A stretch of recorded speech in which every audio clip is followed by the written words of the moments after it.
Yo, what's up, folks? Welcome back to another podcast. We were gone for a couple weeks, but we got a new, well, he's a Hokage, but we got a new person on the podcast for the first time in a while. We got Emilio, and of course we got John. He's a regular guest. He's one of the recurring guests on the pod. But we're going to get straight to it. We got anime questions from subscribers. There wasn't many questions this week, so if you guys want to ask, feel free. And if you want to know how, join the Discord, or let us know in the comment section below. But shout out to you guys that did ask. So I'm going to get straight to these subscriber questions and give my takes on this shit, alright? So first off, end of Shippuden Sakura versus DMS Kakashi. Now this is, to me, one that's fairly easy to answer, so let me start off in the beginning. So based off comparisons of feats, against Kaguya Otsutsuki, it can be easily narratively implied that DMS Kakashi is in fact superior to end of Shippuden Sakura, with Kakashi being able to react to a Kaguya who was quote-unquote exponentially times stronger than the one that Sakura reacted to, as stated by Black Zetsu, right? So it's clear as day that the Kaguya that fucking Kakashi reacted to was far stronger, it's literally stated. Furthermore, it can be safely stated that the comparison of damage done to Kaguya by EMS Kakashi and Sakura clearly eliminates the fact that Kakashi has superior DIP, which means damage inflicting potential, with him slicing through Kaguya, whereas Sakura's punch only knocked Kaguya forward. This also eliminates the fact that this particular feat by Sakura, is somewhat contentious, with it possibly being argued that Kaguya was caught off guard, which puts Sakura's DIP, which once again is damage inflicting potential, into question as on guard and... Give me 1 second, my fucking throat is dry as fuck. Get your water. I know, I fucking... Alright, let me continue. As... It can be argued that characters that are on guard have enhanced their ability compared to stupid-ass characters like Kage, who was clearly caught off guard and mesmerized by Ashura and Indra reincarnations, which were Naruto and Sasuke. Alright, so hence, in the event DMS Kakashi and EOS Sakura were to engage in battle, Kakashi would most likely have superior speed and DIP, implying he would defeat EOS Sakura in most scenarios. So that's my official take. I guess I'll ask Emilio and John, what do you guys think? Who do you think would win? The DMS Kakashi or... end of Shippuden Sakura? Well, I'm not gonna go all fucking you did, go ahead like that. I'm not like that, but That's fine. Honestly, man, Sakura, she's a pretty good fucking character. She's pretty strong. I would say when she's an adult, but that changes things when she's an adult. Yeah, kind of a fucking useless bitch. She fucking sucks. Oh yeah, we all know that. She didn't do much. She hit one solid hit, but because she got distracted by the harm jutsu. Yeah, and it's a contentious feat anyways because Kage wasn't looking and she's stupid. So yeah, and Kakashi, this guy has so many fucking features. I can just go on about it, but just when it comes to raw strength, Sakura is stronger. But when it comes to skill based, taijutsu, ninjutsu, and DMS Kakashi even stated he had 6 pass powers. He's like, oh, this enhanced my ocular powers. That's what he said, literally. So he literally has 6 pass powers and DMS, and he has a Susanoo, and he was able to fucking blitz an exponentially times stronger Kaguya. So yeah, he's definitely stronger than... Definitely gonna blitz Sakura like that. Yeah, oh yeah, he's definitely blitzing that bitch, no question. He's gonna slice through her with his lightning blade. But yeah, that was a fairly easy one, but I see where the question comes from, because, they're both at the end of the war arc, but... Alright. I feel like if it was adult Sakura, then maybe she had more of a chance, but... Yeah. So this one is a good question. So shout out to you for who asked this. Someone asked, since Hercule dodged Kid Buu attacks, would he be able to solo Naruto? And basically, would it be Solar System Plus? So I'll actually let you guys answer. What do you guys think about this weird ass event that took place? I have a yeah. I'll let John answer this stupid ass question first. John, what do you think? Wait, can you repeat that? So you remember Hercule, Mr. Saiyan, or whatever his name was? Mr. Satan? Yeah, the guy from Dragon Ball. Yeah. Remember when Kid Buu was like mad at him and he dodged a couple of attacks from Kid Buu? Yeah. So do you think that makes him like fucking stronger than anyone in Naruto because he was able to dodge attacks from a fucking monster like Kid Buu, or do you think it's like nah? No, maybe it was out of pure luck. Yeah. No. Absolutely not. All right, so this is my take. All right, so let me quickly shut this shit down. All right, the argument that Hercules possibly Solar System level plus due to him evading attacks from Kid Buu without even looking is fallacious due to the clear gag reel essence of this particular event. The very event itself is clearly used as a gag moment, as evident by the playful undertones with Goku even laughing at Kid Buu and Hercule. with Kid Buu even being amused somewhat, lightly punching Hercule in the nose in a playful sort of way. This clearly illuminates that the writers of Dragon Ball themselves intended this moment to be a comical relief moment from the seriousness of Kid Buu vs. Goku Super Saiyan 3, which we can transitively imply that Hercule is indeed not even close to Solar System Plus, and that's fucking retarded. So that's my take on it. He shut that shit down quick. Yeah, that's not even contentious. It's a gag reel. There's literally comic moments in Dragon Ball to kind of... Believe me, if Kid Buu wanted Hercule dead, he'd be dead. Yeah, he literally punched him in the nose with like little to no effort, and his fucking nose was red. I mean, that was all gag shit. Mr. Satan dead, he'd be dead. Yeah. I don't see Satan fucking dodging one of Minato's attack, bro. Absolutely not. Yeah, definitely not. Definitely not. Like the people, I get this is more like a troll question. Like, if I was a troll, if I was debating like someone that didn't know much, I could probably convince them that they are Solar System Plus, which is a stupid ass argument, which I don't believe in.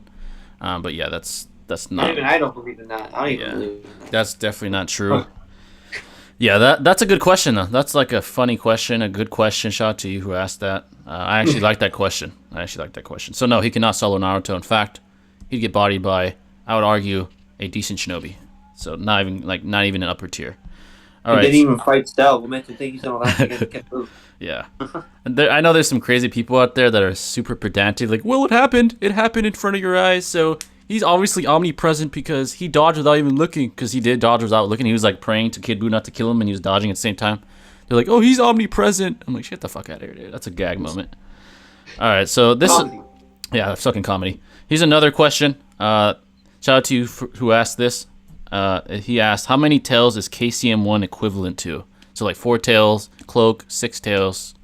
If you guys want to answer this first, or you want me to answer this shit first? I can go. I'll go ahead. All right. Well, isn't that basically just Naruto's already all full potential 9 tails? Basically, yeah.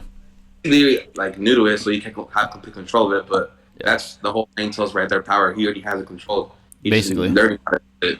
Yeah. So, not the whole 9 tails. That's my response. Yeah, that basically. John, what do you think? Do you think the KCM1 is like equal to like 4-tail Naruto, or is it like way above anything we've ever seen? Up to that point, I mean. I have no idea, actually. Yeah, that's a good question. So yeah, that's a good question. This is my that threw me off a little bit. This is my detailed take. Based off feats, KCM1 is clearly superior to all tails, as KCM1 has accomplished feats that far exceed what we have seen any number of tails accomplished previously. Furthermore, with Naruto and Kurama being in chemical and physical harmony, there's no sort of internal tug-of-war chakra-wise going between the two, since Naruto is not friends with Kurama. It clearly was illuminated both narratively and power scale-wise that KCM1 was the next stage of evolution for Naruto that exceeded any previous stage, which supports the ingrained linear narrative power scaling progression of the Naruto storyline. Hence, KCM1 is superior to all tail cloaks previous to that stage, since it's literally implied just by the evolution of Naruto. It's like that's the next stage of his evolution. Mm-hmm. And like he's way stronger. He's fucking doing things that he never did with 4 tails, 6 tails. With 4 tails, he's competing with Orochimaru.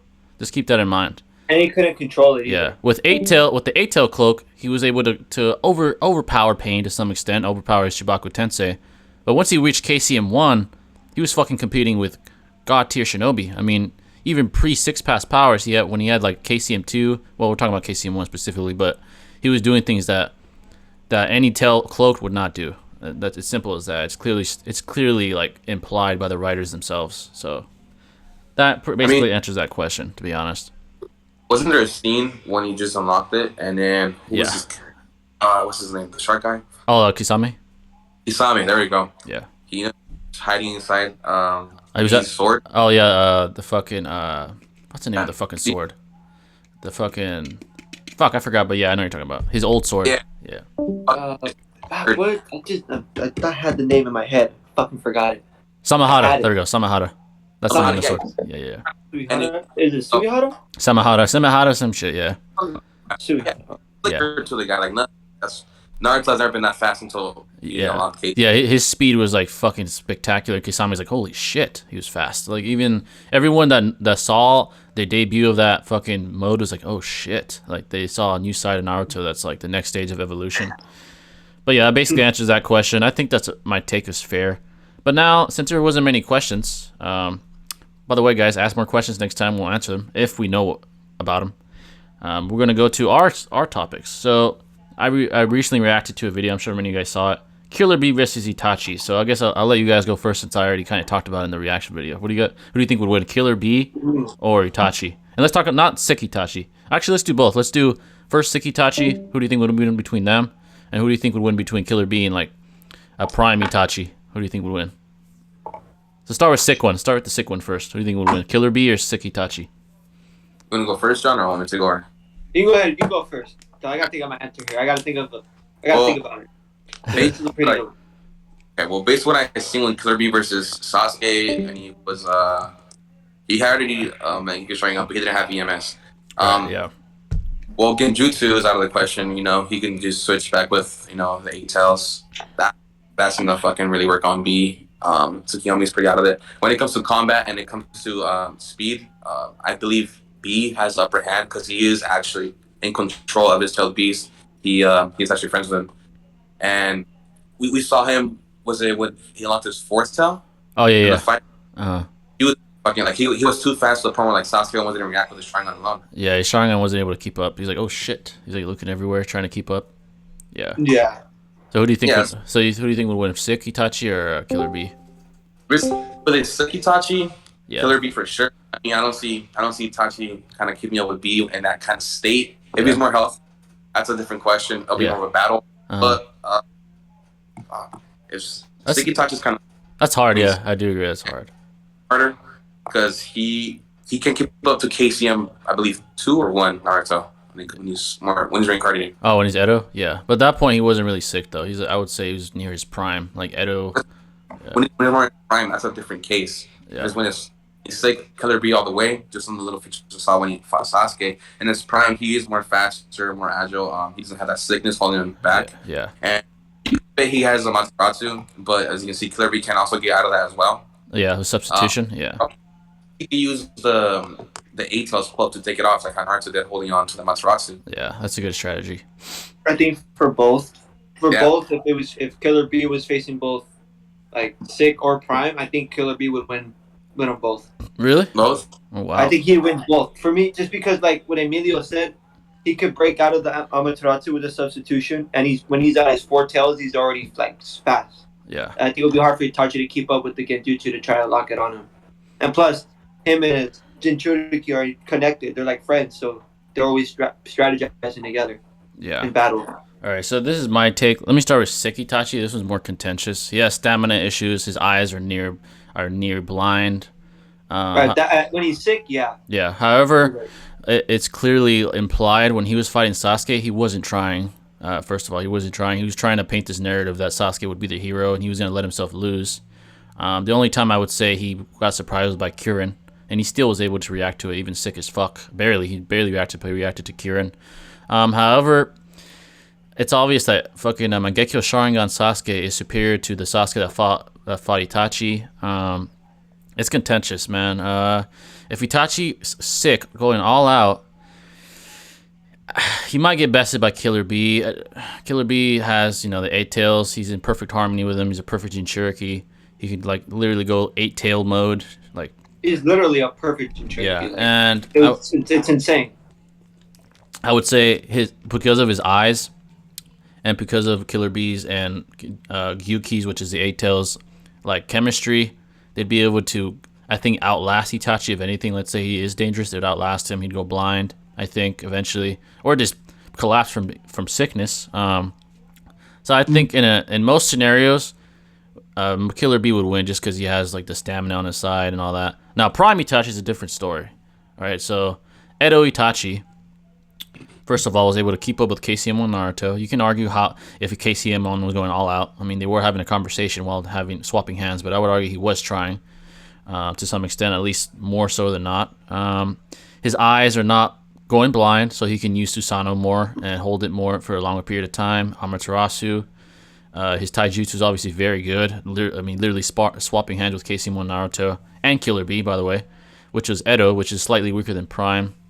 I'd say Prime Itachi probably has superior reaction times and probably superior speed to Killer Bee in his prime. I mean, he's keeping up with KCM1 Naruto. It's kind of implied that he was relative to Minato at that point, because literally the Raikage is like, oh fuck, that's Minato 2.0 when he dodged Raikage's full speed.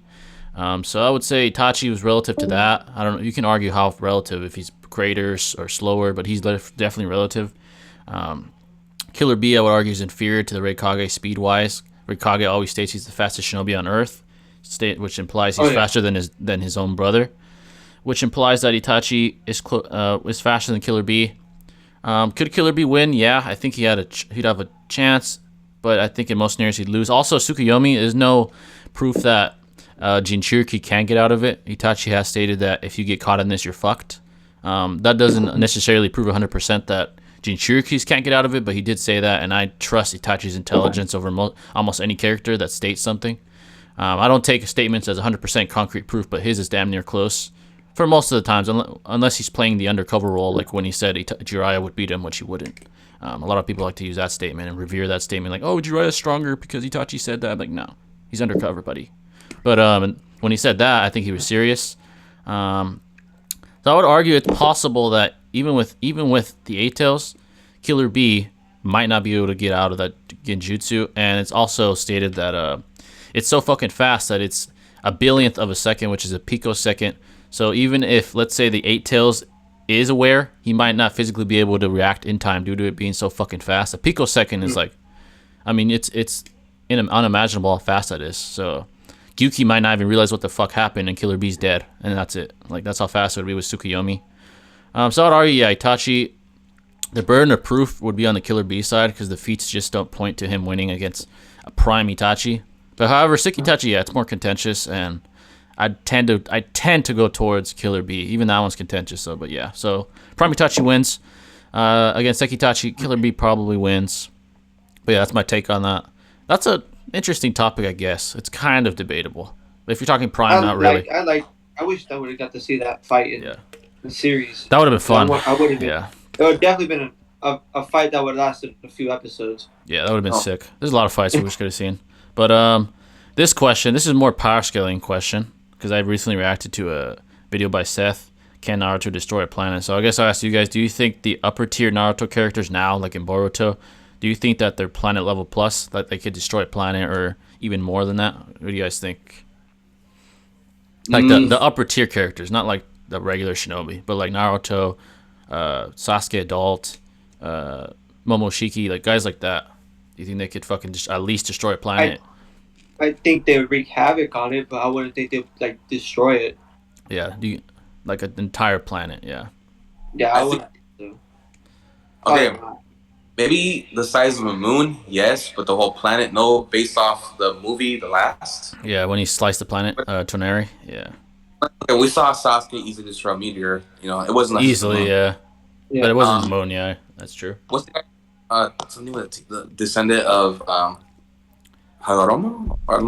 Was it the brothers' descendants? The ones that live in the moon. From the Six Paths? You mean you mean Ashra and Indra? Yeah, no, but not Ashra and Indra. Sorry. You know when Hagoromo has a brother? I forgot his name. Fuck. Yeah, I know what you're talking about. Yeah. I forgot his name too. I forgot the main villain's name, but he actually Toneri? He sliced the antagonist. He sliced the moon in half, and Naruto just blocked that shit like nothing. Yeah, he's pretty powerful. Because the past, say no, moon-wise, yes. He for sure make a fucking crater with the fucking beast bomb. Now, this is my take. I would tell you both to watch, if you want, watch Seth the Programmer's video. I guarantee he'll convince you that he convinced me. I was kind of on like your guys' side, that Naruto's like, maybe small planet level plus, but after seeing his calculations, like mathematically, like even Kaguya, with her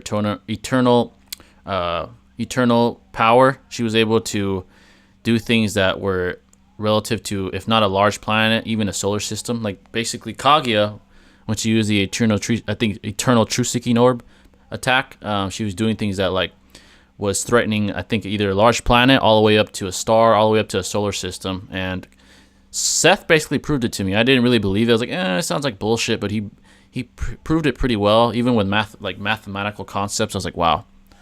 So from that on, you could argue that characters that are above Kaguya are either large planet level plus or even solar system plus. That one's more highball. That's a highball but at least they're at least large planet level plus. Momoshiki created a parallel realm, which implies that he's definitely like beyond large planet level plus. And Seth also said this: just because we don't see them destroy a planet does not necessarily mean they can't.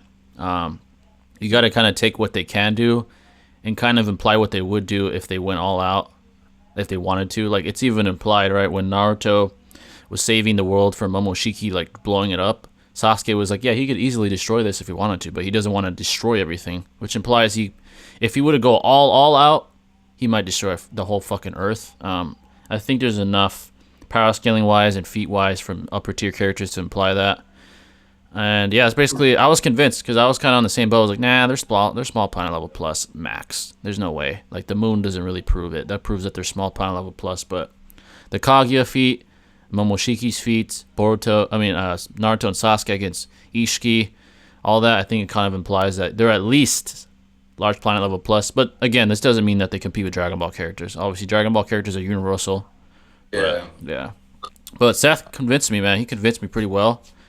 And actually admitted, I was like, yeah, I was kind of wrong. I mean, he kind of shit on my original interpretation. He even used like joules, like energy output, to prove it. I think it was pretty well done. So for you guys that are still on the fence, I would recommend either watching his video or watch my reaction to it, which is one of my most recent videos. But yeah, that's my take on it. So yeah, I would say they are.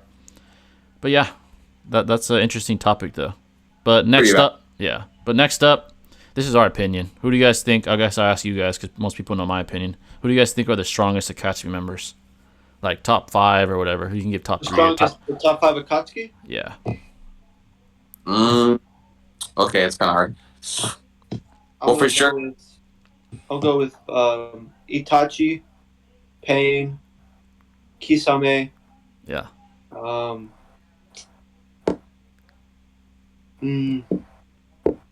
Fuck, who else? There's Obito, Sasori. Obito, of course. Yeah, there's and then Hidan, Kakazu, Deidara. I'm on the fence between either Kakuzu or Hidan, because Hidan does have that immortal power. Yeah. That he has, but Kakuzu is also has a lot of jutsus on him too. Yeah, 5 hearts. The 5 hearts, and it's hard to kill, but I'm gonna go with Kakuzu as the 5th. Yeah. Okay. All right, I'm gonna go for Pain, Itachi, obviously, Obito as well, and then Conan. Oh wow, Conan. Yeah. I mean. She did fuck up Obito when they fought. I actually did have prep time, but it's fuck. Who gives a fuck? People prep all the time. Yeah, she did have prep time, but that didn't end up helping her in the end. Yeah, she got fucked up. Yeah. Literally, but he did put up a fight though. It was a noble effort, yeah, by Conan. But yeah, okay. I got those are my 5. I think I'm gonna probably be Deidara. Deidara? Yeah, because he has that, the heart one. The C4? Yeah. Oh yeah. Or C0, I think it's called. That's all he could really do. Besides that. Yeah. Well, he also has a direct artillery. Fucking, he's a more of a explosive type of guy. He's more of a damage dealer when it comes to like blast radius. Yeah, he's pretty. Hard. Yeah, he's hard. But I would say that compared to I don't know, it's hard. I guess Deidara is my 5th. Yeah. Is that your guys' list in order or just top 5? Just in order. I put Kakuzu in there because, like the other guys I mentioned, they're more like, I wouldn't say close range fighters. Yeah. But with Deidara, I can't put him in there because he always fought from a distance. Well, he always fought from afar. Well, obviously, yeah, but that's why I don't put him in my list on the top 5 because he wasn't like those guys that I mentioned. Yeah. They always fought sometimes in close combat, while Deidara always fought from. Well. That's true. I mean, I would also put Naruto, but when I say Pain, I mean Pain/Naruto, Yeah. Yeah, same thing, yeah. Yeah, so I would Pain/Naruto on top. Maybe Obito 2nd above Itachi. It's hard. Obito or Itachi 2nd or 3rd on there. Conan 4th, and I guess Deidara 5th. Yeah. All right, so I'll give my rank, even though I made a video on this like a like dedicated to it, but I'll give it anyway. So number 1, Obito, because he literally was behind the scenes telling Pain what to do, and Pain was like, all right, I'll follow you because I think you're Madara, because you're literally that strong, and I literally think you're Madara Uchiha. And Obito fooled the whole world that he was Madara Uchiha for like a decade. Even Minato himself is like, oh fuck, this guy's so fucking strong that he must be Madara. So I'm fighting Madara right now. So yeah, he's that strong. So I would say Obito Uchiha. Definitely by an adult. He's definitely number 1. Number 2, all right, Pain lovers, I'm sorry, but Itachi Uchiha is number 2. All right. As evident. I mean, you can't go wrong either way. Yeah, as evidenced by Edo Itachi versus Edo Nagato, point blank period. But number 3, Pain. And by the way, I don't blame you if you put Pain at second. It's contentious. I'll admit that. It's not like Itachi stomps. But Pain doesn't stop either. There's a lot of dumbasses like, oh, he stomps. No, he doesn't. Fuck out of here. So Pain's number 3. All right, now this is where it gets more interesting. Number 4, I would take Kisame, because he was able to take down, remember, he was able to fuck up Killer Bee even going phase 2. He did have that Jinchuriki like power level. Yeah, he's literally called the tailed beast, and he was able to fuck with the strongest, at the time, the strongest Jinchuriki before Naruto became KCM, obviously. Which is fucking impressive. And he fucked him up, by the way. He fucked his ass up. Obviously, Samehada betrayed him and left him and went with Killer Bee and shit, but he fucked up Killer Bee. Let's keep that in mind. And Sasuke wasn't able to. He was getting fucked up. So Then he fucked up what's his name? Fuck. He caught a lot of Jinchurikis, man. That guy was the Jinchuriki fucking Oh, master. did he fuck up Guy too at one point? No, no, he didn't. No, he didn't. That's what. Oh, you mean before he died? Yeah, when he opened 7th gates. Yeah. Yeah. But he did. Oh, I know what you're talking about. You're talking about when they went to save Gaara. Yeah, he did fuck him up. He was using a 30% chakra clone, and he fucked up 6th gate guy, not 7th gate, but 6th gate, which is very impressive. Very impressive. And he fucked up Trash Tenten, Neji, and Rock Lee. That's very impressive. But yeah, once Guy opened the 7th, it was over. But who knows? Maybe he would have done better with Samehada. We'll never know. But number 5, this is fucking hard, dude. Really hard. I would probably put Kakazu. Probably Kakazu. He has 5 hearts. He was able to survive the first Hokage encounter. I mean, that doesn't mean shit because Hashirama was a nice guy. He's probably like, all right, I'll let you go. You're fodder. You're trash to me, so get out of here. A lot of people like to use that. They're like, oh, he survived the first Hokage. Well, the first Hokage spared him, dude. He spared his ass. He didn't like have to leave because he was about to lose. He spared the motherfucker. But still, he spared a lot of people. Yeah, he has all 5 basic chakra natures. Each heart, I think, has the basic chakra nature. He's very, very dangerous. Yeah, I'd probably put him 5. I mean, I think he's stronger than Deidara. I think he's stronger than Hidan. It's kind of implied. He did better against Kakashi than Hidan did. The Konan one, that one's contentious. I see why some people put her higher. So I don't blame them because that is fair. I just think the Obito feat wasn't that impressive because she had 6 fucking billion paper bombs and still failed with prep time.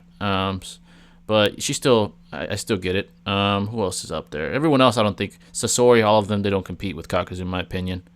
Now I have to address this because I've seen this a lot. And I've told Emilio and John about this. Kakazu versus Pain, dude. There's people that really think Kakazu would fucking beat Pain. No. Are you fucking serious? Like, what the fuck is wrong with you?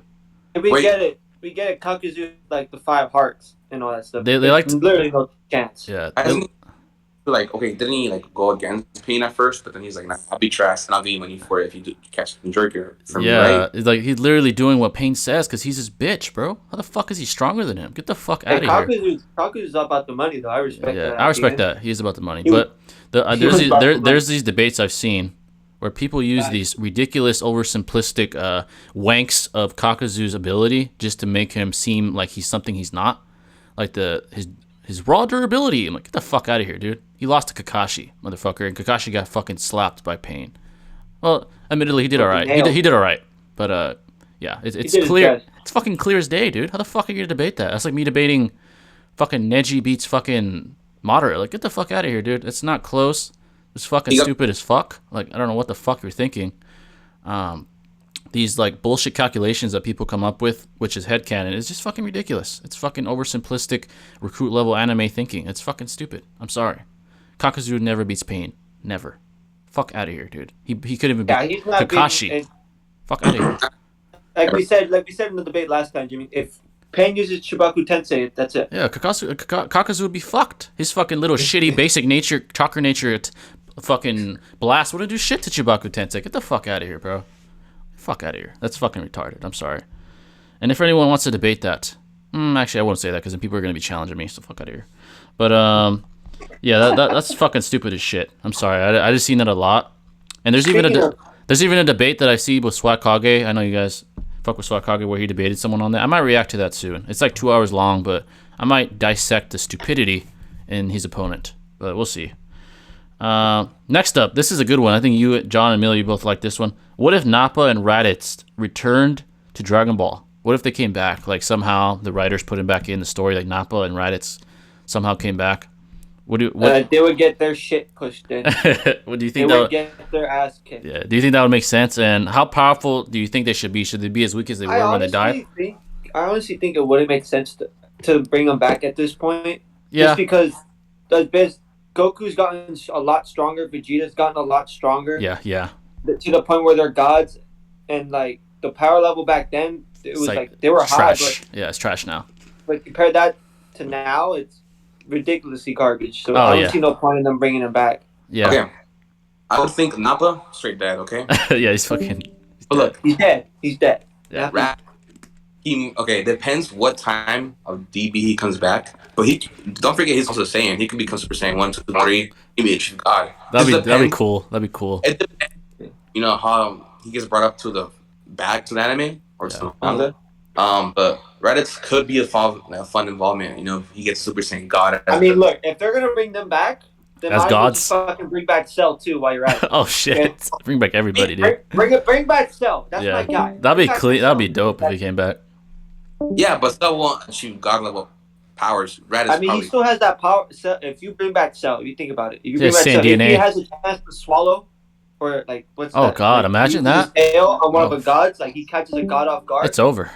It's in case, but that'd be fucking crazy. Basically, this topic came up because I reacted to another Seth programmer video where him and one of his friends talked about it, and they were like, how strong should Nappa and Raditz be? Should they be as weak as they were? Should they be as strong as Goku and Vegeta, or should they be somewhere in between? I think they should be somewhere in between, not gods. Like fuck out of here, that would be bullshit. But if they were fodder, they'd be useless. Like even fucking Yamcha would bitch him around, slap him around. Like that'd be pathetic. But damn, not Yamcha. they were talking about how the interactions. Has he gotten that stronger? Has Yamcha actually gotten that stronger as season on? It's probably implied. Probably. I thought he gave up fighting. He might have, but he's probably is stronger than back then for sure, at least. But Super Goku now, maybe I don't know. I think maybe Krillin. Yeah, but they were. Oh yeah, Krillin would make them the bitch now if they're as weak as they used to be. Yeah, but they were talking about how would their interactions be with the characters. Like they were saying, Nappa would be a fucking asshole to everybody and think he's the shit, and even though he's fodder, like he'd be going to Goku like, you're a fucking you're a lower class Saiyan. Goku would be like, bitch, I'm a god. What the fuck? I think Piccolo would fuck them up now. Oh yeah, and then the racism with Raditz and Nappa because they were kind of racist towards non-Saiyans. They'd be like, you're from Namek, bitch. We're your fucking we're gods compared to you. Piccolo's like, dude, I'm way stronger than you ever could imagine now. Unless they're strong, like they get a power up, then that's different. But if they're like fodder, I literally fought the guy you used to work for. Yeah, like and fucking they would treat all the humans like shit. But the thing is, they would still be loyal to Vegeta because remember they were really loyal to him. They were like, he was like their savior, their king. So Vegeta would probably be, guys, shut the fuck up. Goku's stronger than me now. Shut your ass up before he slaps both of you. That's probably what would happen. And then, I don't know. I feel like he has too much pride to say Goku's stronger than me. Oh yeah, he might not say that, but he's gonna be like, dude, we're gods. You're fucking fodder. Shut the fuck up. That's probably what he would say. And then also, this is a stupid question I had. Would Nappa grow hair if he went Super Saiyan? Would he fucking grow hair? He's fucking bald. Like, would his fucking mustache go gold? Would he get some new hair follicles? I'm not gonna lie. I've always thought about that too. Like, what if Nappa went Super Saiyan? What would the hair come from? Where would the hair come from? Like, oh yeah. Fucking, would he like magically get like? Would it be like a hair implants or some shit if he goes Super Saiyan? I don't know. Raditz would be cool though. A gold mustache, maybe. That'd be kind of cool. Raditz going Super Saiyan would be cool. I'd like to see him go Super Saiyan. Like his hair is already long. How long would it be if he fucking went Super Saiyan 3? He'd be like fucking down his feet or some shit. I don't know, but if they came back, it would be funny as fuck. Like Nappa was always talking about what Seth said. He's always talking about repopulating the Saiyan race. So I'd probably be fucking a bunch of bitches trying to repopulate the race. I remember when they did bring back Nappa in GT. Oh god, Vegeta just clapped him immediately. Yeah. When he came back, I'm like, oh shit. Oh damn. And then Raditz would still be a prick to everybody. Oh yeah, it's Raditz. Yeah. It's Raditz. Yeah, he's Raditz. So imagine him interacting with Hercule, with Mr. Saiyan or whatever his name is, Mr. Saiyan. He'd be Mr. like, Satan? he'd be like, dude, you're the strongest guy in the world. Get the fuck out of here. That's so happened. I would love to see that shit. Nappa That's a too. fucking joke. He's like, you're a fucking joke, pal. And then fucking Raditz would be like, dude, you're a fucking human being. What the fuck are you talking about? Get the fuck out of here. But it'd be funny to see him interact with all the villains. Like Nappa. Imagine Nappa talking shit to Jiren in the Tournament of Power. Like, dude, holy shit. He'd be like, you're a fucking fodder compared to me. And Jiren's like, what in the fuck? Fuck out of here, dude. He'd use that power. He would look at him and use that flash blast he has. He's like, pfft, and then just kick him out. That's all he would do. He wouldn't even fucking talk to him.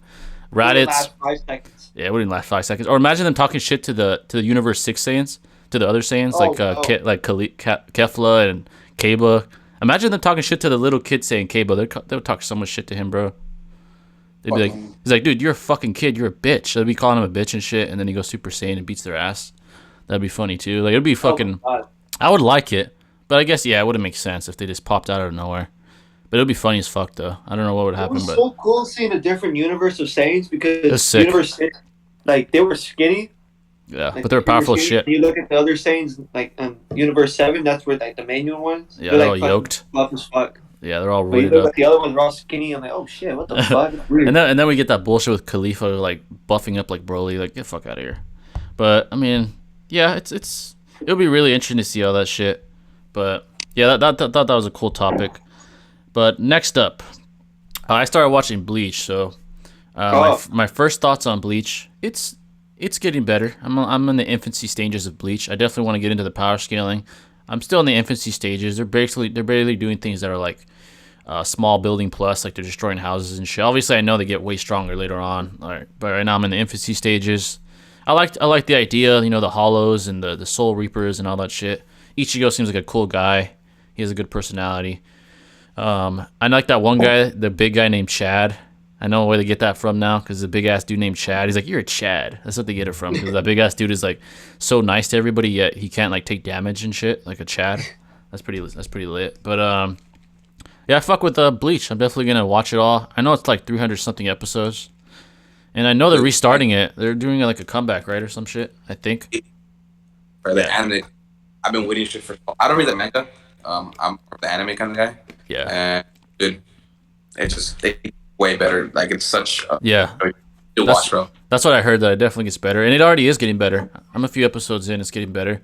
But soon, hopefully in the next coming months, I'm able to power scale character and actually do better cross-verse matchup scenario analysis. Like if I do like Naruto versus Ichigo, I'll give a better take. Or like, I know Aizen's a stud, like the villain towards the end. Aizen, whatever, he's a stud. Great mother. Yeah, fucking stud. He's like a Madara. It's the fucking Bleach version of Madara and shit. So I can't wait to get there. But yeah, so my first thoughts on Bleach is it's pretty good. It's pretty good. I see why it's so popular, so loved by people out there, and hopefully I bring more content about it in the future. But yeah, it's definitely a good show. But yeah, next up, I just got to the part on Death Note. Speaking of like watching anime, I just got to the part on Death Note where they introduced the girl with the other Shinigami. Oh yeah. It gets really good. It gets really good. She has the Shinigami eyes and shit. Yeah. Yeah, she has the eyes. I'm like, oh shit. And I think by now you know how smart fucking L and Light are. Why they're so like goated in intelligence. Oh my god, their fucking tennis match that they had. Oh shit. The most insane. Intense shit of all time. It's like I've never been so invested in watching tennis from an anime. It's like fucking Serena Williams going at it. Who's gonna outsmart who? Exactly. Who's gonna outsmart who? Yeah, that shit's goated. They're goated. They're like the kings of intellect. But next up, I guess this is a good question. Is Dragon Ball Super actually good? Do you guys think it's actually a good anime compared to like the original Dragon Ball and Dragon Ball Z? Do you guys think it's actually a good show? For me, I like it. I personally enjoyed it. I did like the Goku Black arc a lot. That was good. That one that was cool. More. Yeah. I liked that one a lot, and I did enjoy the Universe 6 versus 7 tournament that they had. That was really cool. Arc that they had, and the Tournament of Power were good. Like those are my 3 favorite arcs from that show. Yeah. There is some moments where it's like kind of corny in it, but for me overall, I like it. It's not a bad show in my opinion. Like there's some dumb moments in it, But to me, is it better than Dragon Ball Z? I don't think so. Yeah, I don't think so. To me, it's a good show. Yeah. It's a good show. I don't mind it. Well, this is all opinion, obviously, but Yeah. Super, I just went up to the black arc, you know? Yeah. And I just wasn't it for me. Super it was alright. I tried to watch it and I tried to sit through it, but it wasn't really like eye catching for me compared to Dragon Ball Z or Dragon Ball, the OG one. So I say compared to the rest, it's pretty shit. I don't really fuck with Super. Yeah. But Dragon Ball fan, but yeah, it's just not for me, man. I do admit though that I didn't like. You could tell they gave up on the power scaling and Super. Just Oh, definitely, a little bit. definitely. And it's like, oh man, that was a disappointment. So for me, Dragon Ball Super is definitely flawed, and as time goes on, I see more and more flaws I can nitpick at that kind of make it an inconsistent and even makes it lose legitimacy as a fighting anime. Like stupid shit such as fucking Krillin stalemating Super Saiyan God Goku, Super Saiyan Blue Goku with a Kamehameha was one of the most pathetic things of inconsistent power scaling I've ever seen. I get it's like oh wow, Krillin is the shit, like, but that's fucking stupid, dude. Really fucking stupid.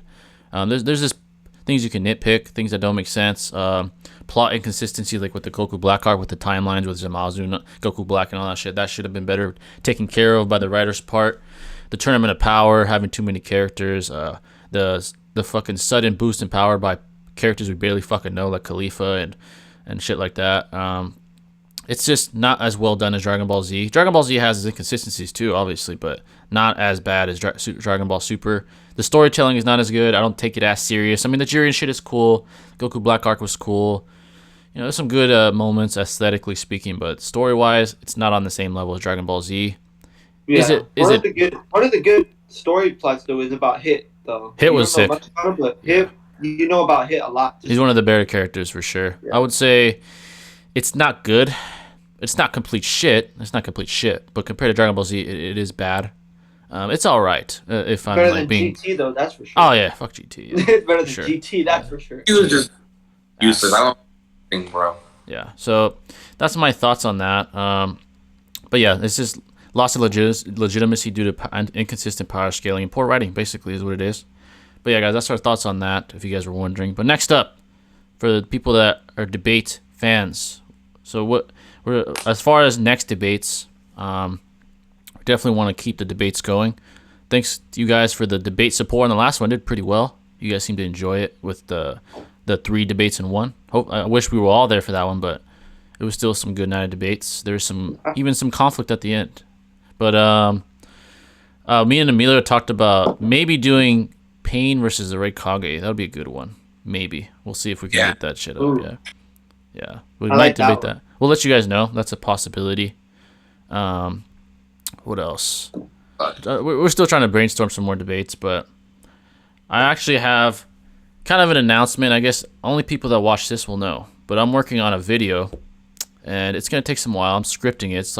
It's very long. It's called What If Itachi Didn't Kill His Clan? Expect it to be hopefully done by this month. I'm trying to put a lot of time into it, make it a narratively based video. It's all hypothetical. What if Itachi killed his clan? I'm not going to say anything on it. I'm just saying that's the topic. I'll probably let the people know as I get closer to the completion of it. But that's going to be one of my first narratively based videos. It's not really power scaling. It's like, what if Itachi didn't kill his clan? What would happen? And how the storyline changed. In my opinion, obviously. So yeah, that's basically our plans for the coming future.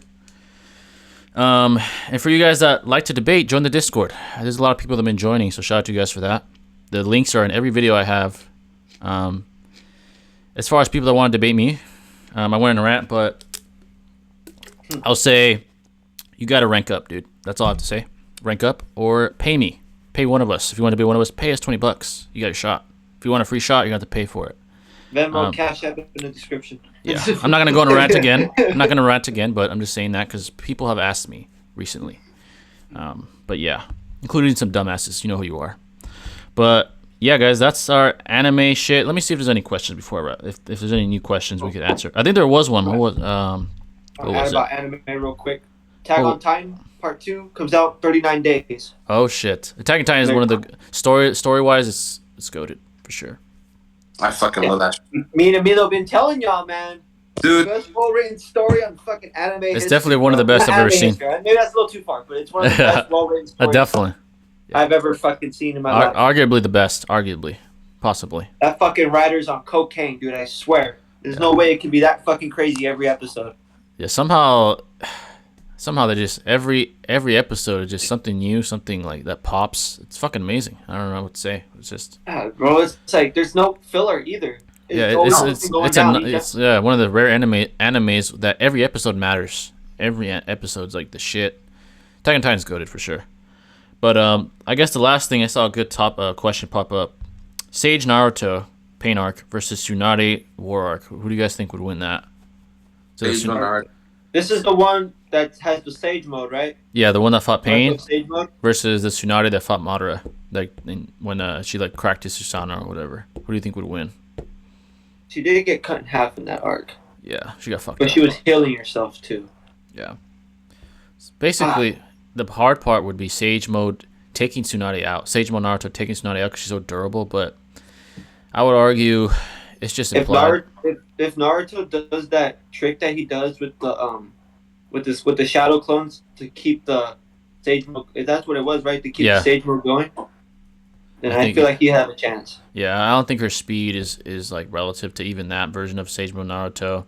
It's implied that he's like the superior of the village at that point. I know Tsunade was weak as shit because she was using the Hunter Healing Jutsu and shit, but it's just implied in general that, yeah, he's the shit now. Everyone in the fucking village was fodder to him. Shikamaru and his dad were like, dude, we're fucking trash compared to this guy. Let him do his thing against Pain. We're all fucking trash. We're all on our knees because Naruto's a fucking shit now. He's no longer... was perfected, right? That was the perfected Sage mode. Yeah. Something Jiraiya couldn't do, right? Yeah, and then not even Jiraiya was able to do that. And Jiraiya, I would argue, stronger than Tsunade. So, yes, I would say Sage mode Naruto. I disagree with that. Really? Why is that? No, I don't disagree with Naruto winning. I'm just saying that I think Tsunade would beat Naruto. She really can't die, to be honest. Well, he has a lot of high damaging attacks, but I feel like Tsunade would just overall outlast him. That's a fair argument, but I would say I think what he would do is just debilitate her to the point where she can't really do anything. I would say he definitely has the potential to... He still has the slug summon as well. I forgot about that. Right. He does have the slug. But see, that's tough. I just thought about the slug too. I would argue he would just debilitate her because he has superior speed. It's obvious, that's obviously implied. Yeah. As far as attack like damage inflicting potential, that's a good one. Tsunade does have very good damage inflicting potential, but her reaction time is inferior to Naruto's. That's easily implied. I think he'd beat her down. Let's say in this scenario that he's bloodless, he doesn't give a shit about her. If it's not in character, he'd beat her down to the point where she can't really do anything. Maybe dismember her. I think he probably has the power to do that, and he has the reaction times to do so. Harder said than done, but it's possible. He does have his toad. If we want to use slugs, let's use toad summonings as well. So he has toad summonings. They could help him against a shit slug. It's contentious though. I'd say that it's not like he stomps. She can win. If she hits him, or he runs out of. Let's say she does outlast him, which is possible. Yeah, she'd win. It's contentious. I would say in most scenarios though, due to superior reaction time, due to him probably outspeeding her and the time limit being somewhat negated by that fact, I think he would just beat her down. Or maybe rip her apart if he that's obviously not in character. I mean, you can argue that her chakra can just outlast the Sage mode. Yeah, but even in that, if you rip her apart, she's kind of fucked up, kind of like when Madara did it. But obviously, that's harder said than done, though. Harder said than done. Let's say he was yeah. Oh my god. But if he was able to rip her apart, let's say that he's able to do so just due to superior reaction time, she's done. Like, she can't heal at that point. She'd have to re-put her body together. And I think the toads would take care of the slugs. But again, it's contentious. That's a good one, though. That could be a possibly future debate, and I'll get more in depth on that. That was my, off-the-dome take. But yeah, I would say Sage mode Naruto more times than not. It's implied that he's her superior.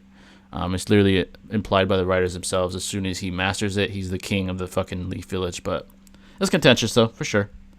Her feats against Madara were impressive. Yeah, seeing from the Pain arc, I mean, I don't see Tsunade handling Pain. You know, I don't see her anywhere beating Pain at all. Yeah, that's true. At that point, oh no, wait, no, talking about the war arc. Sorry. I mean, even then, handle it. You know, when it was, I mean, it's implied that she could maybe beat Naruto in stage mode. There is, I'm not saying there's no chance, but when it comes to like superior ability, strength, and just he has sensory. He's right sage sensory, what do you call it? Yeah. Also, this should kind of one shot this argument. What if he Rasen Shurikens her ass and disintegrates her on a molecular level? There is no 100 Release Jutsu. It's over. He has reaction time to do it. His Sage mode would increase the power of the Rasen Shuriken. She's disintegrated on a molecular level. She's gone. She's vaporized. That's a possibility as well. But again, it's contentious. But I lean towards Sage mode Naruto. But that's a great question though. So shout out to you who asked that. But now, for you guys that give a shit, we're going to UFC. All right, UFC questions. But yeah, John's not here, but I guess I'll start. Wait. Sorry. It's kind of time for me to go, bro. Oh, you gotta go? It's all right. Oh, yeah, you're gonna go. All right, man. All right. Well, shout out to Amelia for coming in. All right, man. Take care. Peace out, dude. All right, I'm back. All right, John. You're wasting time for UFC. So now we're moving on to UFC. So let's start out with Max Holloway beating Yair Rodriguez, making him obviously the next challenge to face Volkanovski. Do you think he beats Volkanovski? I think he beat him the fucking first few times. Yeah. To be honest with you. I thought he definitely won the second one. Yeah. Yeah, he definitely won the second one. Max Holloway, I think, is the best featherweight in the world. The first one, you could argue Volkanovski won that one. Yeah. But the second one, I definitely think he won. I think he even had knockdowns in that fight. So I'd argue he definitely won that one. And I feel like he should have won the second fight for sure. The first time they fought, I felt like it was 3-2 Max, and I feel like the judges got it wrong. Yeah, I think they got it wrong too. Everyone thought they got it wrong, even like Joe Rogan, Daniel Cormier. I think Max Holloway definitely is the best featherweight in the world, and Volkanovski's tough though. He's fucking tough as shit. But don't get me wrong, he's a tough motherfucker. But I feel like Max is the overall pound for pound best. It's gonna be 1A and 1B. Featherweight. Yeah, it's gonna be 1A and 1B. It's kind of like John Jones and Daniel, except it's a little closer between Max and it's very Volkanovski, close. Because John was obviously the superior to Daniel Cormier.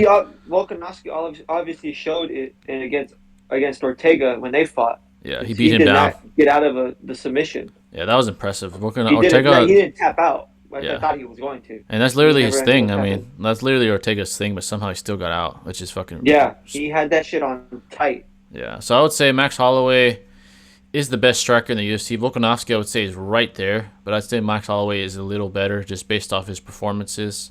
He likes to fight. Yeah, he loves to fight. He's probably might be the very best boxer in the UFC, literally. He's literally that good. I was kind of shocked that he took a fight night deal. Yeah, I was kind surprised. of shocked that he was, but he said he wanted to stay fresh. Yeah, this definitely proves that he's he's the number one contender, easily. It definitely proves that. Apparently, they're set up, it's rumored to happen in March. I don't know if you saw that too. Oh, yeah. In March of 2022. I can't wait for that. Another fight to look forward to in the year. Yeah, that's definitely a big fight. Now, next up, John Jones starts to train. So he got a new gym now. It's actually minutes away from Jackson Wink. And Henry Cejudo's there. I think Josh Barnett is there. There's a lot of big names that's there. And he's training there now. So I guess he's kind of done with Jackson Wink. I mean, they did kick him out because of the misdemeanor charge he had with his wife or whatever. I guess that makes sense. I've been seeing John Jones has been talking about it on Twitter now. I don't know if you saw it on his feed. Yeah, I saw it. He seems to be doing well there. I mean, he's like, I think he was like wrestling with a lot of big dudes. Like he's like wrestling with a lot of heavyweights, doing a lot of jiu-jitsu with heavyweights, sparring heavyweights. Cejudo too. Cejudo's probably giving him some guidance. As far as John, I just hope he just keeps to stay out of trouble. He's the best fighter of all time. At this point, that's all we can hope for. He can do everything good, but we just hope that he stays out of trouble. Hopefully he's in therapy or something for his alcohol problem. Obviously he has one. Yeah, he needs to like fucking rehab or something. But hopefully he stays out of trouble, keeps putting on the weight, and he'll probably either face, I'm gonna predict Stipe or the winner of Ciryl Gane and Francis. That's either one. I think it's gonna be between those two. It's a possibility to fight Stipe though, because Stipe is a big name, and I think John wouldn't mind fighting him first. Yeah, I don't think he would mind fighting Stipe either, but I guess he wants a title shot beforehand. Yeah, that's what he wants the most for sure. That's like his optimal. Yeah. Have you seen my own? That's his optimal thing. But folks, I know there's a lot of you out there that are not fans of John Jones. I understand. You know, the domestic violence thing was quite traumatic, quite eye-opening to some individuals. But let's just hope that John Jones.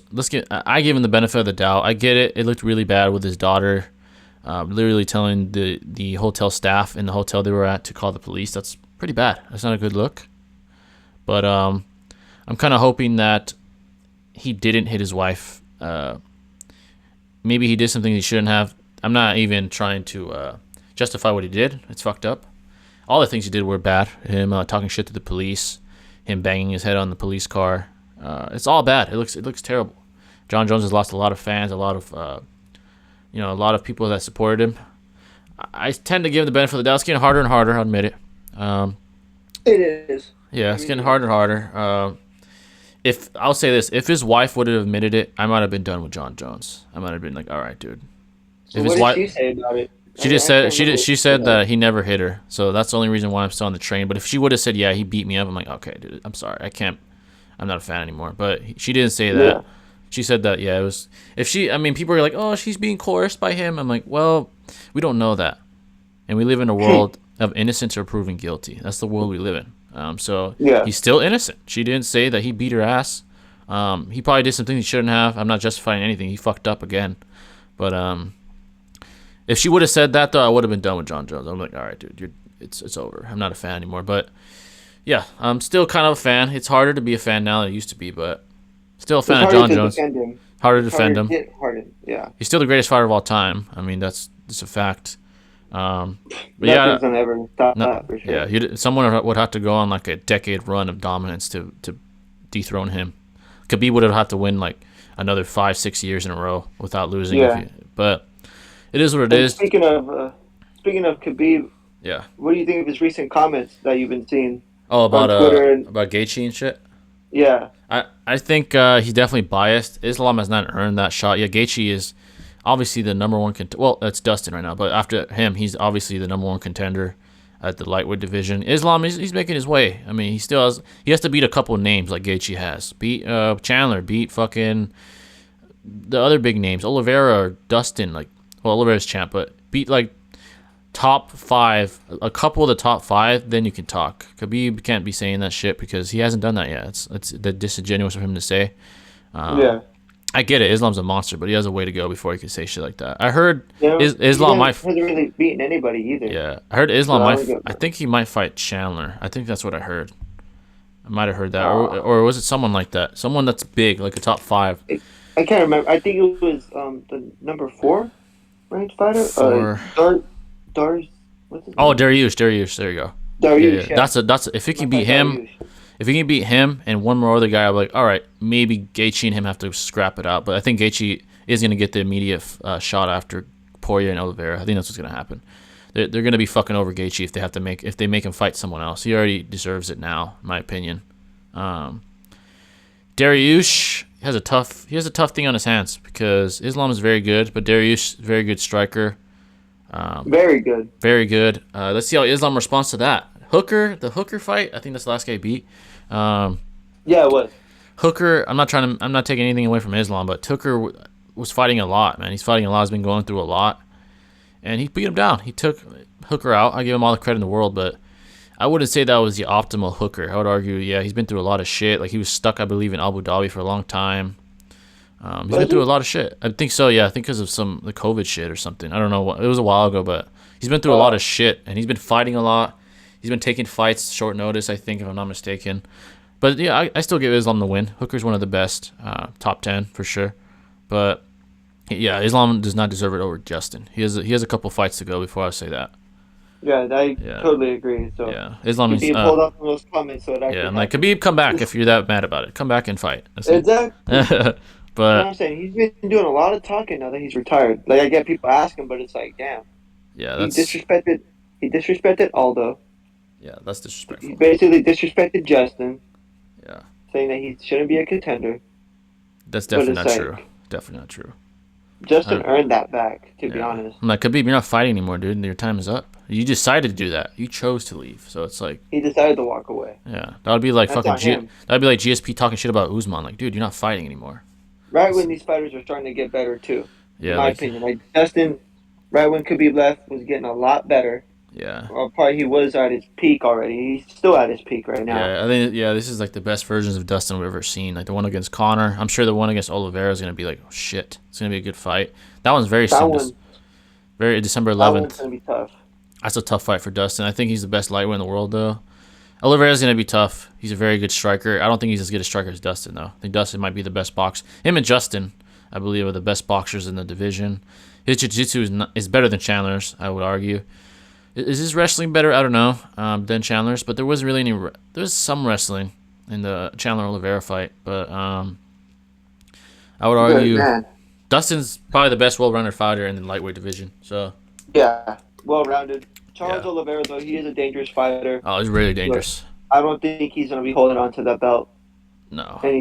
Not for a while. Yeah, I think it's Dustin's time. Dustin's time. Khabib left, so Dustin's the next man up. I think. I'm not like saying Oliveira's gonna get shit on, but I just don't think he's as good as Dustin. I wouldn't be surprised if Oliveira wins. I'll be like, all right, he's the best then. But I just think Dustin's a little better. Well, for me right now, I think Charles Oliveira shouldn't be champion. I feel like him and Chandler shouldn't have gotten that title fight. Definitely not Chandler. To be honest with you, Definitely not Chandler. Yeah. Maybe Oliveira, yes. Yeah. I take that back. Oliveira, yes, but Chandler, no. Yeah, he they definitely just bought into the hype. Should have been Justin. It should have been Justin Gaethje getting that title shot Yeah, because Dustin, interim champ. and Dustin was busy with Connor, so that's why he didn't fight him. Yeah, so yeah, should have been Justin. I think he would have beat Oliveira, honestly. I think he would have too. Yeah, and it would have been Justin. It would have been Dustin part 2. That would have been fucking amazing. I feel like we're gonna get that fight. Yeah, I think wins the belt. If he does win the belt, hopefully he doesn't walk away. Yeah, I hope not, because I think Justin said, yeah, you're going to retire after this. And I think Dustin tweeted, no, I'm going to whip your ass too. I was like, oh shit, so he's not retiring. I was like, oh, yeah. So that's on the table right there. They gave me hope. And Dustin is like 32. He's not even that old. He's like 31, 32. He's like Connor's age, around the same age as Connor. Yeah. But getting to that time, well, he has been fighting a while. Oh, he's fought a long time, since his 20s. I think he's early 20s. So it might take a toll, but I don't think he's done yet. Yeah. I think he's going to have a few title defenses there. Yeah, he's going to establish. He might be the best lightweight of all time if he defends it enough times against competition. Right now it's Khabib, for sure, obviously. But yeah, if he's able to win, let's say 5 or 6 in a row defenses, he might be the best lightweight of all time. Like if he beats Justin again, maybe he beats Chandler, maybe he beats Islam, then he beats whoever else is up there, then maybe he'll be the best of all time. But he has a long way to go for me to call him the best lightweight. Right now, he's either top 3 or top 2. Khabib's still number 1, but I think Dustin's like right under him, or if not, maybe a spot below that. But yeah, he's one of the best of all time. I hope he wins, man. I'm rooting for Dustin. Me too. I'm rooting for Dustin too. When he lost to Khabib, he was fucking. I remember he was broken. He was like, "Fuck, man, I almost had it." Yeah. Like, he really felt it after that loss. I remember seeing that. He's like, "I had him. I just couldn't do it." He had a choke on him and everything. I think he had a guguillotine. And he couldn't. Khabib? Yeah, Khabib. Yeah, Khabib got out. I was like, fuck. I was kind of rooting for Dustin, but Khabib's the best. He's the best. He got out, and then he ended up choking Dustin out. He actually choked him out after. I was like, damn. But let's see what happens. But next up, UFC 271 to be likely headlined by Adesanya versus Whitaker 2. That's probably going to be somewhere in April, I'm guessing. I don't know when, but around there. Do you think Izzy retains it against Whitaker this time again? I would think so. Yes. Yeah. Because I feel like Israel Adesanya has been more active than Robert Whitaker has been. Yeah. These past few months, I can't remember the last time Robert Whitaker fought. He fought the last guy. I think it was Gastelum. Last guy, or was it Till? One of those guys. When was that fight? If you remember. I think it was a couple months ago now. Let me see. It's already been a few months. But I heard there's something that's not helping, like something that threatened the negotiations. I forgot what it was, but I hope that doesn't ruin the fight between Adesanya and fucking Whitaker. His last fight. But I feel like Adesanya would retain that fight or retain the belt in that fight. But I feel like it would be a lot close because Robert Whitaker is a pretty good fighter. Yeah, he's Regardless of how definitely long he's been one inactive, B. Yeah. he's definitely one of the best. But man, that's a good fight because the first Yeah. time they fought was pretty good too. Yeah, he fought Kevin Gastelum April 17th. That's like several months ago. He beat Jared Cannonier, Darren Till, and then before that is when he got knocked out by Israel. Israel's been very active too, though. He's a very active champ. Yeah. So he's fought since he's won the belt. Where is his fucking record at? He beat Costa. He beat Vittori. Yeah, so he beat. Went up to light heavyweight. Yeah, where is Whitaker? So he beat Whitaker October 9th, so October 6th, 2019. Then he beat Yoel, beat Paula. Oh, yeah. Then he lost to Jan, but that wasn't for the belt. That was up a weight class. And then he beat Vittori. So he's fought 3 times also. So Whitaker and him have both fought 3 times. It just feels like Whitaker hasn't been that like it feels like he hasn't been that active. Yeah, because since 2020, Izzy's fought 4 times, and then I think Whitaker's fights have been more spread out. I think. Oh. Yeah, I feel like that's why they've been more spread out. Yeah, he fought Darren in 2020 July, 24th of October he fought Jared, and then Kelvin he fought the next year, April, and he's active too. But I think Izzy's been more active. He's been more involved. I think Whitaker is like a family man. I think he has a lot of obligations too. I remember. Yeah. He has like obligations with his family. As far as what I think wins, I think Izzy still retains it. Whitaker is really fucking good though, man. He's really, really good. Like his striking's fucking damn. But I think Izzy's getting better too. I wonder how old is Whitaker? He's 30. Actually, he's fairly 30. Young. He's about as old as Izzy. I think Izzy's like 30, 31. So I think Izzy gets it done though. I think he's just the best striker in the whole UFC, honestly. Could Whitaker win? Yeah, he might, but I think he's gonna be overwhelmed by Izzy's fucking striking proficiency. I think he's the best. Like his length, his technique, his kicks, everything. His timing, the best right now. Yeah, it's the best. He's like approaching Anderson Silva territory, almost there. Like as far as middleweights, he's a monster. But yeah, so next up, this is a possibility. Colby Covington versus Khamzat Chimaev seems possible. They're talking shit and all that. Do you think Khamzat would have actually have a chance if they would fight if he fought Colby, or would he get fucked up? Wait, what was that? Do you think that Khamzat could beat Colby? Khamzat? No. Do you think it would be competitive or nah? Or do you think he'd get? I feel like it would be competitive, but I feel like Colby would end up winning the fight. Yeah, I think Khamzat still has a way to go, even more than Islam does, the lightweight. Yeah. He beat some Jing Lang Ying, I think is his name. He was one of the Chinese fighters, like a up and comer. Yeah. And he beat him. I'm like, all right, he beat him, but that's impressive enough. Yeah, that's impressive. To beat a guy like Colby. Yeah, the Colby is literally the second best in that division after Usman. I think the wrestling would take him on because I saw Khamzat wrestle Jack Hermanson. It was not UFC, but it was a wrestling match, and it was competitive. And I think Colby's better than both of those guys wrestling wise. I think he'd get. So too. I think he would take. I think Khamzat would be bested this time. Actually, be bested wrestling wise, unless Khamzat is better than I thought. We'll see, but I think wrestling wise, Colby's better. His tank is ridiculous. I think he would push Khamzat to a place he's never been at. Colby's striking is actually pretty good too. He's able to compete with Usman. Usman's better now, but he was able to compete with Usman. His combinations. Yeah. I think Colby would definitely stop any like takedown attempts, most of them at least, and keep it on the feet. At that point, Shimon is going to be tested. Like, can he stand and bang for 25 minutes? Like, can he do that? Because Colby goes the whole time. He does not get tired. So his tank is going to be tested by Colby. I think Colby will overwhelm him, honestly. Well, we won't know till we see it, but I think Khamzat hasn't shown me yet. So yeah, that's my take on it. And he's still got to prove it. Yeah, he's got to prove that. Now, last UFC thing, could Kamaru Usman actually compete with Canelo in the boxing ring? Because I saw Usman on the Nelk Boys podcast, and he said, yeah, I think Canelo's scared of me. He doesn't want to take the risk, and that's why he doesn't want to fight me. But do you think Usman would actually be competitive with Canelo in a boxing ring? Both fighting styles of MMA and boxing are completely different. Yeah, definitely different. It's totally different. I don't think we already saw it with Floyd and Connor. Connor has done amateur boxing, Yeah. but he never went into the actual sport of like boxing and the pros. He went to UFC. But I don't think Kamaru would last against Canelo right now. Yeah, I think Canelo is not just a good boxer, but the best boxer in the world. Like he's the best that the world has to offer right now. Yeah. Usman, let's be honest, he barely outstriked Colby. Colby's not a world class, world champion boxer, obviously. It wouldn't happen. Usman would get, I think he'd get picked apart by Canelo's fucking mastery. Like he's the best. I mean, it's not a bad thing. And obviously, if Canelo went to the UFC, Usman would fuck him up, destroy him. Yeah. Now, would it be a huge draw? Absolutely.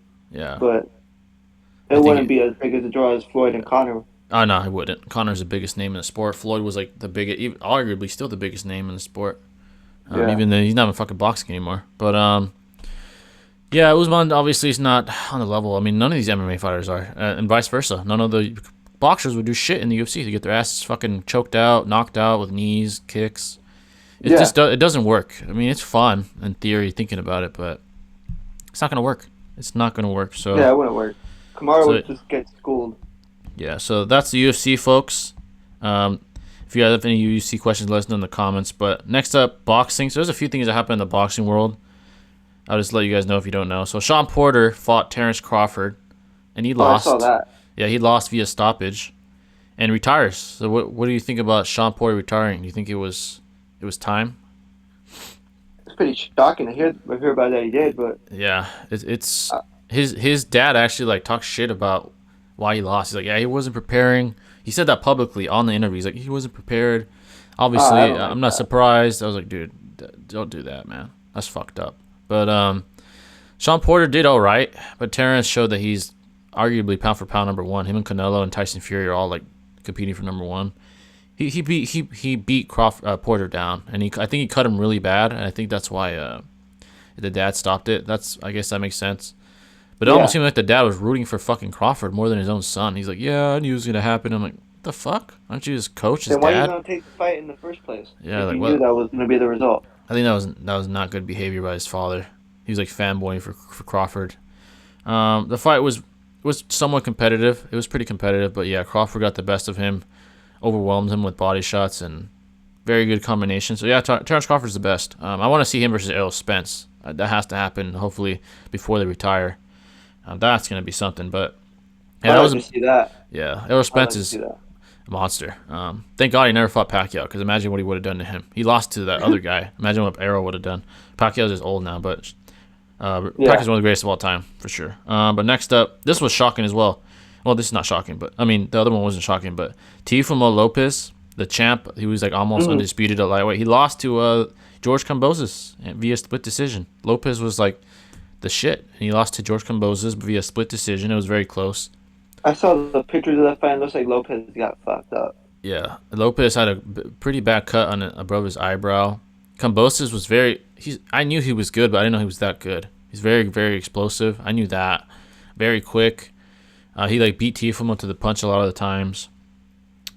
And he took what Teofimo gave him. He took the power shots. He just outlasted and outboxed Teofimo. But it was very, very close. Very close. Teofimo was mad. He's like, no, I won that fight. I was like, no, you didn't. It was close, but you lost. Yeah, you didn't. No, you didn't. Yeah, no, you didn't. Now, Kambosos is the shit now. He's the undefeated one, because they were both undefeated. And George Kambosos is still undefeated. Who knows? Maybe he'll fight Tank. Tank Davis. Tank's fighting this Sunday. I don't know why it's on a fucking Sunday, but he's fighting this Sunday. Maybe he can fight him next. He can fight Devin Haney. I heard that's a possibility, because Haney has the last lightweight belt, the WBC. If he beats Haney, he'll be undisputed lightweight champ. Ryan Garcia's out there. I think Ryan gets fucked up, though. He doesn't stand a chance right now. He has a lot of developing to do. As far as Ryan, I wish the best for him. It's just he's too blinded by fame and social media. I don't know. That's my opinion, but Ryan Garcia, even Canelo said it. I don't know if you saw his comments where he said Ryan Garcia is wasting his potential. Did you see when Canelo said that? Yeah. Do you think he was right? I heard about it. I didn't see it, but I heard about it. Yeah. Do you think Canelo has a point when he said that? Yeah, he does. Yeah. Because Ryan's just It's like Ryan's doing a lot more talking on the internet than he is like in boxing. in the ring. Yeah. I don't know. I hope Brian gets it together, man, because he has potential. He has real potential. He has the speed, the power, the talent. He's just letting it go to waste. I don't know. It might be a mental thing. I know he's had mental issues. It's not for everyone to be a good boxer. It's more than just talent. You have to be mentally tough. I'm not saying Ryan's weak or anything, but I don't know. I wish the best for him. I'm a huge fan of Ryan Garcia, though. I'm a huge fan. Yeah, me too. Yeah. So next up, what are your thoughts on this? Logan Paul versus Mike Tyson. That's supposed to happen, I think. I don't know when, but what do you think of that fucking clown show? I'm not gonna watch it. To be honest, I'm not gonna watch it. Yeah, it's obviously gonna be an exhibition, though. Obviously, Mike Tyson's like, even against Roy Jones. Yeah, even against Roy Jones. Yeah, I'm probably not gonna watch that either. If not, I'll just watch the highlights or whatever. But yeah. Mike Tyson even went easy on Roy Jones Jr. Roy Jones Jr. obviously he was old and shit, but Logan's nowhere near the caliber of either one of those guys. He's a lot younger, but he could have even outboxed Floyd, even hurt Floyd. Honestly, Floyd I think kept him up when he fucking stunned him, and Floyd's like 60 pounds lighter than him. So imagine someone that's 200 pounds, one of the hardest hitters we've ever seen. Obviously he's in his 50s, but still, imagine what he would do if he tried. Like, yeah, that's why I'm like, it's gonna be exhibition. Mike's probably gonna go easy, probably push him a little bit. Logan would have to piss him off or something. He'd have to which I don't think he wants to do. He's not gonna be like, you're a fucking bitch. Yeah, if he were to do that, unless it's in the rules, like if it's in the rules, Mike can't do anything. He'll go into trouble. But you'd have to push Mike to another level, like in his prime, when he was in his prime. But and he doesn't want to go back to that. Yeah, Mike's very humble now. He's changed a lot. Smokes a lot. He's changed a ton now. So I think it's gonna be exhibition. It's gonna be. I'm not paying for that. I watch the highlights, whatever. But it is what it is. But speaking on the Paul brothers, there was a boxing. I don't know if you've seen it. The boxing press conference between Jake Paul and Tommy Fury. Oh yeah. And it was such a shit show. The dad of Fury was talking shit, not even Tommy. The dad's like, you're gonna Dosser, you're gonna fucking lose. Like, I was like, God, this is a shit show. And then Jake was talking shit to the dad. He has a point though. Yeah, and then he was talking shit to the dad, Jake. He's like, shut the fuck up, old man. I was like, damn. He's finally facing a real boxer now. Yeah. I mean, it's Tommy Fury, but it's the brother of Tyson Fury. Yeah, but I would say Tommy didn't look very good in his last fight against someone who's not as good as Jake boxing-wise. I honestly think Jake's gonna win. Tommy is no Tyson. If he had any talent, I'm not saying that Tommy's untalented, but if he had any glimpses of Tyson, this would be it should be a joke. I mean, fucking Tommy would destroy him, but well, at least it's not an exhibition. Yeah, who knows though? Maybe Tyson is so involved in this that he fucking makes Tommy a better boxer and he fucks up Jake. I feel like after that press conference, I feel like he is now. Yeah, they got really personal and shit. Stupid as shit. Yeah. It was like he was lagging because he was on FaceTime and shit. I was like, what the fuck is this? But I mean, I think Jake Paul got a little quiet though when Tommy Fury said, "Please don't back out." Like, oh shit, yeah. And then Tyson was there too. I was like, dude, Tyson's the best boxer in the world, like heavyweight in the world. But he is the best heavyweight boxer in the world, without a doubt. Yeah, for sure. As far as him, hopefully, I think he's fighting Dylan White next or some shit. But he's the best one. I think Jake Paul's gonna get fucked up. That's just my opinion. I'm pretty sure every boxing fan, even casuals, are praying that happens. That Tommy beats him down. Who knows? If anything, Tyson's gonna really, really teach his brother. Hopefully that happens. I'm a Jake Paul fan though. You know he's doing his thing, but I kind of want this YouTube shit to die out. Like it's a joke. It's like I don't want to say as far as saying it's delegitimizing the sport, but I don't know. It kind of is, and it kind of making a lot of money for the sport though. It's brought a lot of more popularity to the sport, but still, I don't know. This should be the wrong popularity. Yeah, it should have its own lane though. Like keep the YouTubers over there, keep them over there, let them do their shit. Don't bring real boxers over here. But I mean, Jake hasn't fought a real boxer, but I mean, I don't know. It's a shit show. The worst ones are probably the Logan Paul fights. So he fights real boxers, old boxers like Floyd and Logan and Mike Tyson. Like those are even more clown shows in my opinion. At least Jake's fighting like people that are not real boxers. He fought Tyron Woodley, real combat sports athlete. Ben Askren, Nate Robinson. That's a fucking joke. That was a joke, but yeah, maybe Tommy could stop all this shit. Who knows? As far as Logan's just fighting to fight. Like, he doesn't give a shit if he wins. He's like just doing it for clout. It seems like he doesn't. He already knew he was gonna lose to Floyd. He's like, yeah, I know, I'm gonna lose. I'm like, the fuck is this? There's no. And then I'm pretty sure it's the same. Yeah, I'm pretty sure it's the same with Mike. He's like, yeah, I'm gonna lose. There's no chance in hell I'm gonna beat him, but I'm here. I'm like, I guess people are gonna pay for that. You're like 14-year-old fans, I guess. Yeah. But, I guess so, but yeah, his fights are even worse for boxing than Jake's. I'd say they're both bad, but Logan's are fucking Jesus. Those are clown shows. But this is an interesting topic. Do you think boxing is starting to be overtaken popularity-wise by UFC? Because UFC, so the Canelo versus Plant fight sold 800K pay-per-view buys. Usman versus Covington 2, which was on the same night, sold 700K. So they almost sold the same on the same night. So do you think boxing is slowly being overtaken? I believe that it is. I mean, don't get me wrong, boxing is still super popular around the world. Yeah. A lot of people still watch it, but I feel like the UFC is starting to rise. It's starting to become more popular, I'd say. Maybe like more popular in the States. Yeah. I'd say. To a lot of people, especially when it comes to Conor. Oh, Conor's a fucking huge name. Yeah. The buys go into the millions. Yeah, they go into the millions every time. Every time. I feel like it's starting to. Yeah. It's starting to become on the rise, but boxing is still popular. But UFC is definitely going to overtake it. Yeah, because that's very eye-opening, because Canelo's the biggest name in the world, him and Tyson, and he barely sold more than Usman versus Covington 2. Like, that's big. That's big. That's a big, like, eye-opening fucking statistic. I think 5 to 10 years, if boxing keeps going this way, there's no, like, Floyd Mayweather, it's gonna be overtaken by UFC. The UFC is gonna be bigger. The fights are gonna be more famous. Boxing will always have popularity, always, but it's starting to go to shit. It really is. It's starting to go to shit, and that's the reality. I know a lot of boxing fans hate to hear that. Boxing is forever gonna be, what it is, but UFC is really starting to take over. It really is, even numbers-wise, popularity-wise, worldwide.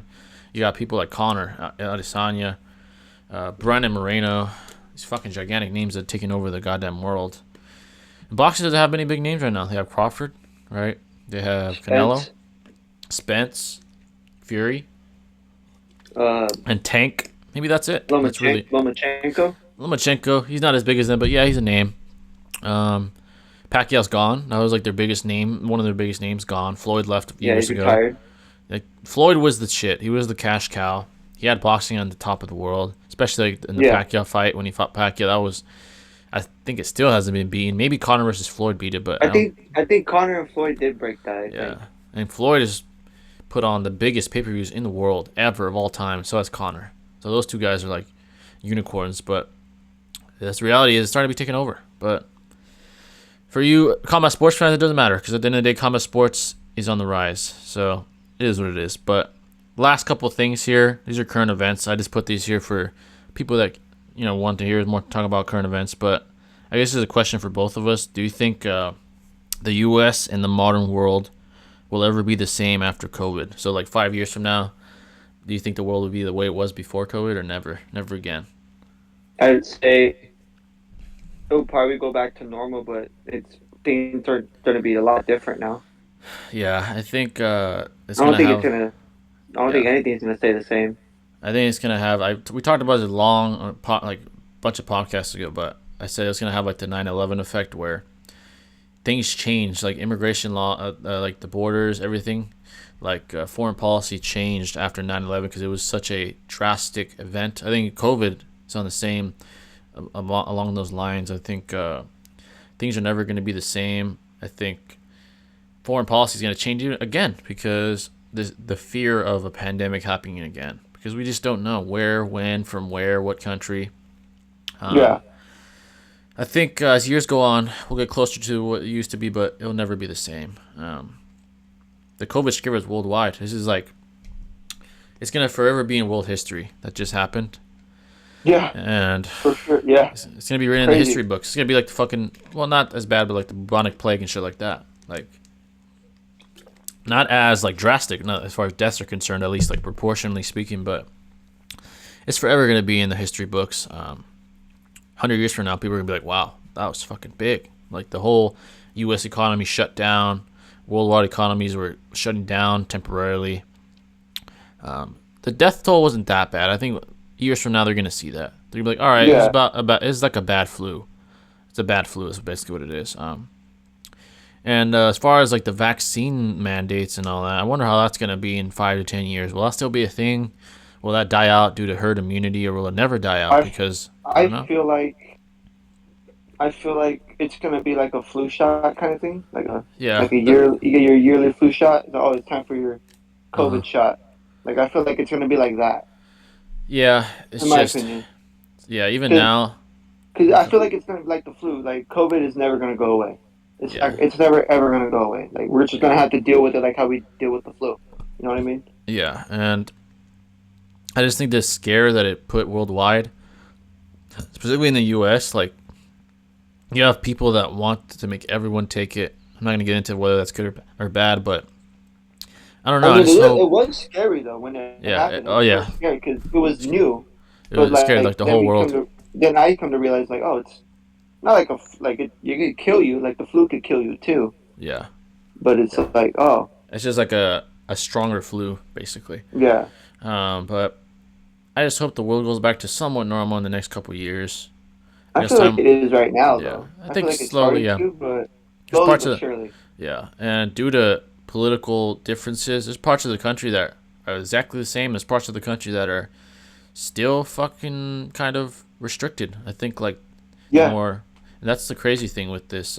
Like the policies are all dependent on your political viewpoints, on governors' viewpoints, on legislators' viewpoints, all that shit. Hopefully, it kind of evens out until it's like the whole country is like on the same page. That's kind of impossible with fucking politics these days, but. And you know me, Jimmy. I don't give a shit about politics, so I'm living my life. It don't matter to me. Either way, we gotta just live our lives. But hopefully, we get back to normal soon. We kind of already are. Yeah, and I say we are. Gyms are opening up. A lot of people are going out again. Yeah. I mean, you still have to wear a mask out to some places, of course, but at this point, people are just starting to get used to it.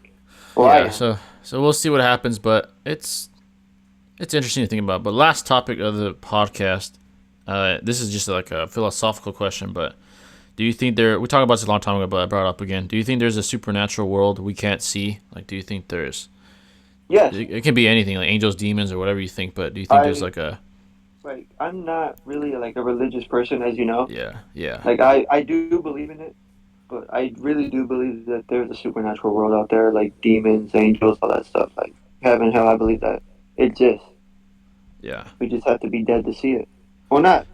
Like, there's moments, I do believe in ghosts and all that stuff, so I feel like there is. Like, there's some way you could communicate with them. Yeah, I would say...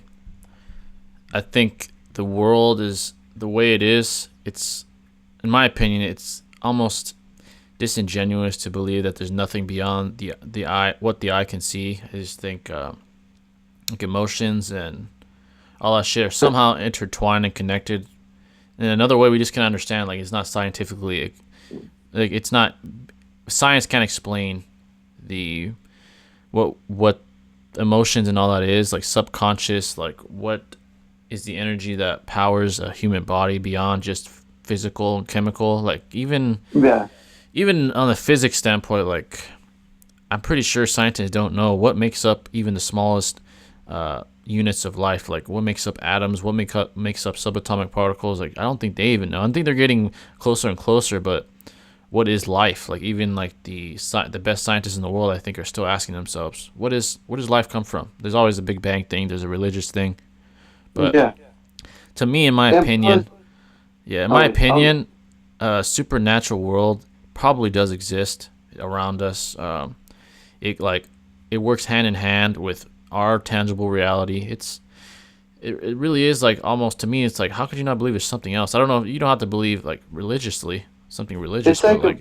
It's like with aliens too. Like, well, how can you not believe aliens don't exist? I mean, this universe is way too big for it just to have us. Yeah, like to say that we're the only civilization in an infinitely large or damn near infinitely large universe is like, really? We're the only single fucking civilization in a fucking infinitely large universe? It's almost It's hard for me to believe that. Yeah, it's almost like disingenuous to say. That's like saying that, I don't know, saying something crazy like there only exists one ant in an ant farm. Like, no, obviously not. There's fucking more ants. It's the same shit with this. I just think there definitely is a supernatural world, and it's really up to interpretation, but I think there's something beyond meets the eye. Will scientists ever figure it out? I don't know. Maybe they built some crazy machine that lets them tap into another fucking alternate or another realm of existence that's not tangible. I don't know, but yeah, I think something definitely exists out there, and let us know what your thoughts are, folks. What do you think? Maybe you're literally a hardcore, I don't want to say atheist because that's a religious thing, but hardcore just denier of anything beyond what we can see. Maybe you're like, I have to see it to believe it. Maybe you're one of those people. Yeah. And that's fine, to each their own. But yeah, that's our opinion on it. But yeah, folks, that's the podcast. Hopefully we have more people next time, like more guests that we usually have on. I'm going to try to set up a podcast where maybe all of us can make it, all of the guests from the past and future. But we hope you guys enjoy it. Let us know of any topics you might have, whether anime, sports, current events, philosophical, whatever the hell. If enough of you want it, we'll answer it. And again, I'm going to keep saying this. Join the Discord, folks, if you want to be part of a debating environment. I'm trying to build an environment of debaters. Join it. We're building a community here. Yeah, and it's getting bigger and bigger. So shout out to all you guys for that, made it bigger. And we'll catch you in the next one. All right, so peace out.